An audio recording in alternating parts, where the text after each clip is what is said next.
டேய் டேய் டேய் வாங்க. ஆமா நீ யாருக்கு ஓட்டு போட்ட? உன் சின்ன தென்னை மரத்துக்கு தானே போட்டிருக்கேன். உண்மையை சொல்றா? என் ஆத்தா சத்தியமா தென்னை மரத்துக்கு தானே போட்டேன். வேணாண்டா. அட என் பொண்டாடி சத்தியமா தென்னை மரத்துக்கு தானே போட்டேன். நான் ஏற்கனவே வந்து போயிருக்கேன்டா. அட என்னென்ன நீங்க? என் புள்ள சத்தியமா தென்னை மரத்துக்கு தானே போட்டேன். எனக்கு நம்பிக்கை இல்ல. நீ இப்படி நம்பிக்கை இல்லைன்னு சொல்லுவேன்னு தெரிஞ்சுதான் நான் ஓட்டு போட்ட சீட்டையே கையில கொண்டு வந்திருக்கேன். ஓட்டு போட்ட சீட்டியா? என்னென்ன இங்க பாருங்கண்ணே, தென்னை மரத்துல போட்டுக்கணா.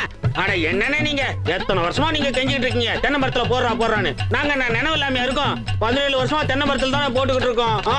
நாங்கெல்லாம் வாக்கு மாற மாட்டோம்னே. 17 வருஷமாவா? அப்ப 17 வருஷமா கொண்டு போயிட்டா இருக்கியாடா நீ? எப்படி இருக்கு? என்ன நிலவரம்? எப்படி போயிட்டு இருக்கு? இது வரைக்கும் உங்க அப்பா ஜெயிப்பாருங்கிற நம்பிக்கை இருந்துச்சு. இப்ப இடையில ஒரு 2 பேர்ட்ட பேச்சுவார்த்தை நடத்தினேன். உங்க அப்பா க்ளோஸ். என்னடா சொல்ற? எப்பா என் வேதனை என்னோட போட்டோம். நீ உள்ள போய் ஓடிச்சிட்டு போற பெட்டியில போறாங்களான்னு பாரு. ஓட்டு போற நமக்கு தானே போடுறாங்க. ஓட்டு என்னமோ நம்மளுக்கு தான்டா போடுறாங்க. ஆனா சீட்டை பூரா வீட்டுக்கு கொண்டு போறாங்கடா.